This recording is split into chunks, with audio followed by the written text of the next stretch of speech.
It is 375 million years ago. You are not a person.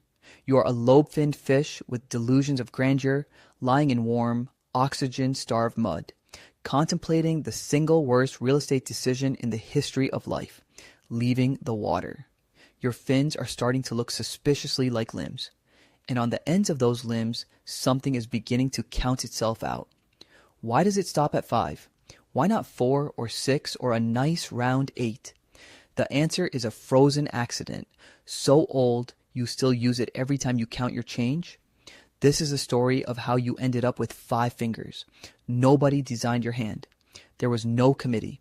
There was no meeting where some benevolent force looked at the problem of grasping objects and decided 5 was the mathematically optimal number of digits for a primate who would one day need to hold a phone and a coffee at the same time. Your hand is not a solution. Your hand is a leftover. To understand it, you have to go back to the animals that everything with a backbone and legs descends from, the tetrapods. Fish, technically, but ambitious ones. The kind that looked at the shoreline, looked at all the food sitting on it with nothing to eat it, and decided suffocating slowly in the shallows was a fair price for a competitive advantage. These were not brave pioneers. They were desperate, and desperation is the mother of most evolutionary breakthroughs. Bravery would have gotten them eaten. And here's the part the textbooks quietly skip. The first tetrapods did not have 5 fingers. They had no idea 5 was a target.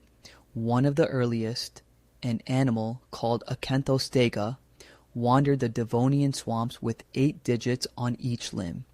8. Its cousin Ichthyostega had 7 on the back limbs. Nature spent the early experimental phase of the whole limb project just throwing fingers at the wall to see how many stuck. 6-fingered models, 7-fingered models, the deluxe 8-fingered edition.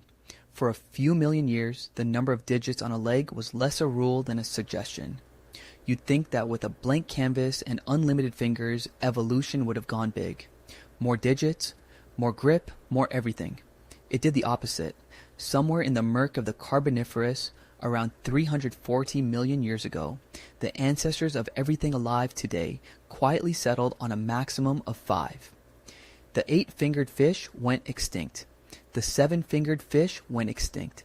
And every land animal that survived to reproduce came from a lineage that had, for no dramatic reason anyone can point to, locked in at 5. So 5 did not win because it was best. 5 won because the animal that happened to have 5 got to the future first, and once it did, it slammed the door behind it. Every reptile, every bird, every mammal, every amphibian you have ever seen is working from that ancestor's blueprint. You are not 5-fingered because 5 is ideal.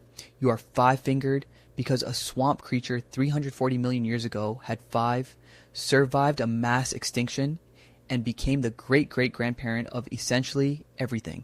It is nepotism on a geological timescale. And settling on 5 didn't close the question. It opened a new one, a strange, slightly ridiculous constraint you've been living under your whole life without noticing. Once that 5-digit template was set, it stopped being a suggestion and became law. Deep law, written into the developmental software of the embryo itself. The reason is a set of genes that build limbs run by a signaling molecule with the frankly heroic name sonic hedgehog. As an embryo develops, this molecule sets up a gradient across a little paddle that will become a hand, and that gradient tells each region which finger to become. It's an exquisitely precise, wildly ancient system, and it has been running more or less unchanged for hundreds of millions of years. The trouble with an exquisitely precise, wildly ancient system is that you can't casually add a 6th finger to it. You can't just request an upgrade. The whole process is scaffolded around building 5, and poking at that scaffolding tends to produce not an elegant 6th digit but a chaotic mess. The system would rather build 5 perfect fingers than risk 6 mediocre ones. So almost nothing, across hundreds of millions of years and a staggering diversity of body plans, has cleanly broken the 5-finger ceiling. Evolution found it far easier to subtract than to add. So it subtracted, enthusiastically, horses took the 5-digit template and reduced it to a single enormous toe, the hoof, and now gallop around on what is basically one finger. Birds fused and lost digits until their wings became aerodynamic. Cats and dogs kept 5, but demoted one to a useless little bump higher up the leg, the dewclaw, the evolutionary equivalent of a button that does nothing. Everywhere you look, animals are working inside the 5-finger budget. They can spend less. They almost never spend more. The ancestors set the credit limit, and the Bank of Embryonic Development does not approve overdrafts. You, meanwhile, are one of the rare lineages that kept all 5 and put them to good use. Primates needed to grip branches, and 5 opposable-ish digits turned out to be spectacular for that. So you inherited the full ancestral set, refined it into a hand that can thread a needle or throw a spear, and then spent the next few million years acting like you invented it.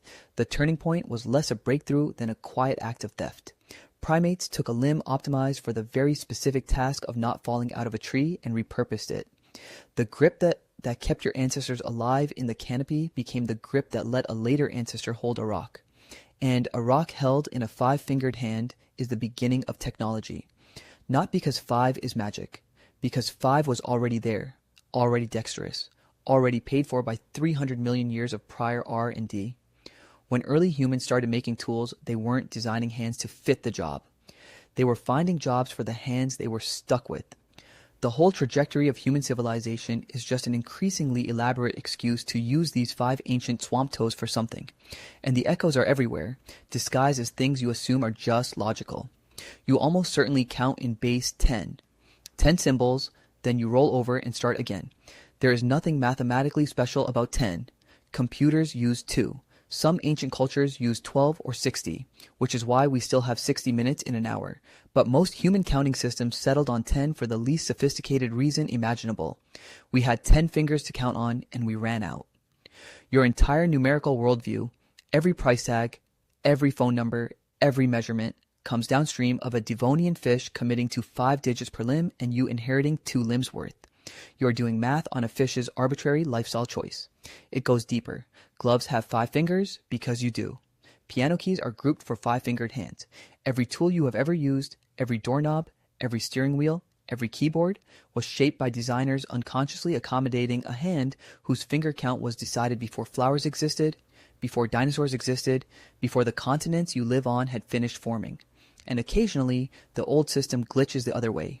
Some people are born with a fully functional 6th finger, a condition called polydactyly, a quiet reminder that the ceiling of 5 is a developmental habit, not an iron law. The instructions for building more are still lurking in there. The body just very rarely chooses to read them. So next time you glance down and count your fingers, don't think of them as tools you were cleverly issued. Think of them as a 340 million year old inheritance you never asked for and can't return. You have 5 fingers, not because 5 is perfect, not because 5 is efficient, and certainly not because anyone thought it through, but because a desperate, half-drowned fish crawled out of the mud with 5, refused to die, and became the ancestor of every creature that would ever count its own hands and wonder why the number was so oddly specific. Nature ran the 8-fingered experiment. It ran the 7-fingered experiment. Then it settled on 5, lost the paperwork, and moved on. And here you are, a few 100 million years later, using that unedited first draft to hold this phone and count to 10, still faithfully executing the decision of an animal that never even knew it was making one.